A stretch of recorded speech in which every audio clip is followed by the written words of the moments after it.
I'm revisiting my worst songs of 2010 this month. Be in the overdose tier to get your name at the beginning of that video. Or just join for hours of bonus stuff. Support the habit at patreon.com/doseofbuckley. Sometimes you just know a relationship isn't gonna last. Britney and Kevin Federline, Kim and Kanye, Pam Anderson and Tommy Lee, Johnny Depp and Amber Heard, Drew Barrymore and Tom Green. Remember when they were married? When there's a mix of insanity, egos, and a history of bad previous relationships, the writing's on the fucking bathroom wall. So, no one should be proud to have predicted that Donnie and Elon only managed to stay BFFs for, what, about a year? Shorter than Britney and K-Fed, longer than Drew and Tom. Congrats. I made a video all the way back in the summer of 2022 where I detailed their first falling out. Elon basically called Trump too old to run and said that him being president was like a bull in a china shop situation every single day. Ask people on Wall Street if they feel Muskie was right about that. Trump responded by saying that Elon's driverless cars crash into everything and his rocket ships go nowhere and that his companies only exist because of subsidies that Trump gives him. That he could have made him get on his knees and beg, and then basically suggested he should be investigated by the FTC. In that video, I said that Republicans only liked him because he was going to buy Twitter and let them say all the things that Jack Dorsey wouldn't. That lib. And that he effectively had to buy any friends. Fast forward to spring of 2024, and Elon and Trump have miraculously made up. Shortly after Elon set up a super PAC and eventually donated over $250 million to help fund Trump's presidential bid, which he said he shouldn't do because he's too old. Funny how opinions change when, surprise, Trump gives Elon a post as head of Doge. So, Elon's got a new best friend and a government post, and it only cost him $250 million. Pretty good deal. How much do you spend to get friends? Probably way more, idiots. So anyway, you could see that relationship going south pretty quickly. Like the pictures of Elon doing his extremely neurotypical X jumps on stage while Trump's trying to give a speech. Or when they were at the UFC event and Elon's sitting there on his phone laughing at memes, Trump basically makes a gesture like pay attention, and Elon puts his phone down like a scolded boy. Like these are not natural friends. Trump likes going to the fights and golfing. He's a jock.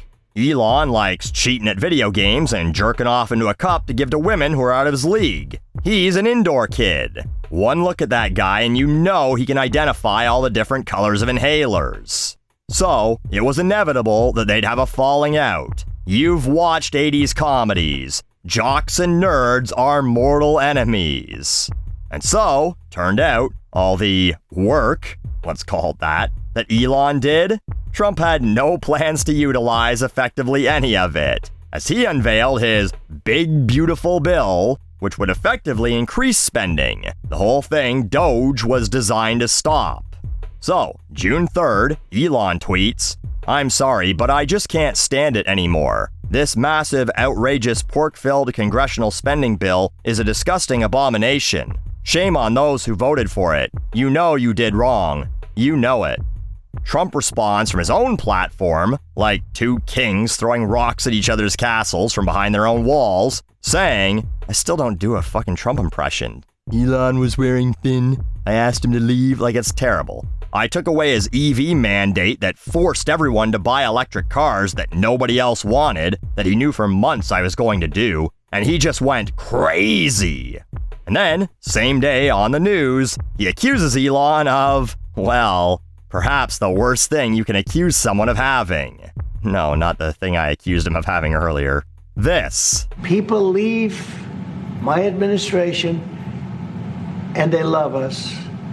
And then at some point they miss it so badly, and some of them embrace it and some of them actually become hostile. I don't know what it is. It's sort of Trump derangement syndrome, I guess they call it. Gasp! Not TDS, but I've heard that's fatal. Once you have that, there's no coming back. You're more lib than man. So, Elon gets big mad. First he says, Without me, Trump would have lost the election. Dems would control the House, and the Republicans would be 51-49 in the Senate. Follows that up with, such ingratitude. Then he hits him with this one. Time to drop the really big bomb. @Real Donald Trump is in the Epstein files. That is the real reason they have not been made public. Have a nice day, DJT. 9 minutes later, he comes back to it, hands probably still shaking from writing it in the first place, and says, mark this post for the future. The truth will come out. Which brings us to the title of this video. You can't mark that post for the future anymore because Elon deleted it. Along with the claim that he interfered in the election. I mean that he helped Trump win. I don't know if Jack told him when he bought Twitter, but rule number 1, you never delete a tweet. Never. That's the ultimate baby balls move. When you say something on Twitter, especially when you own Twitter, you say it with your whole chest. And boy, does that man have a lot of chest. No. Instead, you know what he does? He reposts someone else's meme. The old Predator handshake. Carl Weathers is Elon does ketamine. Arnold is Trump on Epstein's list. Handshake is X active users. He captions it with a crying laughing emoji and a bullseye. 54 this month, still tweets like a 14-year-old. But no, see, now it's the internet saying it. And oh hey, they make fun of me too, see? It's not me. I'm not the one who would say those things about Trump. It's those mean old users. Same with this. He reposts the Babylon Bee saying, Republicans announce plan to keep doing opposite of what everyone voted for them to do. Elon's not saying it. The Babylon Bee is. Oh, those guys. Whew. Edgy take. I would never say it, but they can say whatever they want on my free speech platform. Like just such a little worm. This might be a 1%er comparison, but have you ever seen Vice Principals? If you have, Danny McBride's character, who's constantly an asshole, but he's an asshole out in the open, that's Trump. And the conniving, manipulative little shit, played by Walton Goggins, is Elon. But we've always known this. We talked about this in the fake gamer video about how his dad admitted he lied about being bullied, that he bullied a kid and then got pushed down the stairs for it. It comes as no surprise that he's a coward to everyone who remembers him claiming he'd fight Mark Zuckerberg in a cage match, making the demands more and more ridiculous like they'd do it in the actual Roman Colosseum, while Zuck was just like, fucking come over and roll with me anytime. Inevitably, Musk's mom, a grown man's mom, stepped in and said, my boy's not fighting. Actually, that happened around June as well, roughly the same part of year as the first Trump falling out, and the same as this time. Elon, are you sure you're using the right puffer for your seasonal allergies? You might just be irritated and lashing out at the wrong things. And so, in the ultimate rolling over and showing your belly move, a few days later he tweets, I regret some of my posts about President @Real Donald Trump last week. They went too far. No, you don't. You regret that when you posted them, all of his followers didn't become your followers. That's what you wanted. And when you didn't get that, and realized this might leave you with no sycophants, you changed direction because you're so pathetic. You're right, you don't want more money or more power, you want to be liked.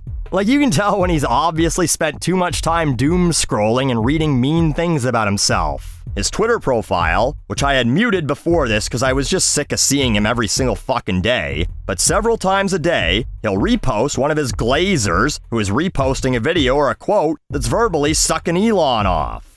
Elon is the Thomas Edison of our age, says Kathy Wood. Elon is the Einstein of our age, says Sandy Monroe. You know, Kathy Wood, Sandy Monroe. Come on, you know them. But it's the most masturbatory thing ever. It's Stuart Smalley's daily affirmations. Elon, just look in a mirror and say, I'm good enough, I'm smart enough, and doggone it, people like me. Do that once in the morning, then put your phone in a drawer and go to fucking work at one of your actual companies for fuck's sakes. I bet you'd feel 1,000,000 times better, and I guarantee you'd have a better public perception. But I do want to go back to that Epstein accusation. Here's what I want to know. Elon, if you truly believe he was a pedophile. Remember, you also posted this quote where Trump praised Jeff and said he knew him for 15 years, that he's a lot of fun to be with, and that he, quote, likes beautiful women as much as I do, and many of them are on the younger side. If you knew that, why the fuck did you bring your kid to see him several times? Huh? To a person you believe to be a pedophile. That seems extremely unusual to me, but hey, what do I know? I'm not a parent. I am a comic book collector, and I know that I wouldn't put my most expensive comic in what I believe to be a paper shredder. But that's just me, I guess. But anyway, with all we know now, this is the person some of you follow? Elon's not a leader. He's just a follower himself. You're following a follower, a lackey, a man who paid $250 million to be friends with a guy who never respected him in the first place and made up a government position for him that they flat out ignored. If you identify with Elon, you definitely ate a worm in school because you thought the popular crowd would like you, and instead, they called you Worm Boy for the next 7 years. For a man with so many kids, it's insane that he has no balls. I don't know, maybe Tesla can commission a new pair for him. The cyber truck nuts. When your human ones become shriveled and useless, become the ultimate cyber beast. Pair with Neuralink to jizz with a single thought. No more getting your arm tired while looking at Tiffany Fong's profile pic. Eh, Elon?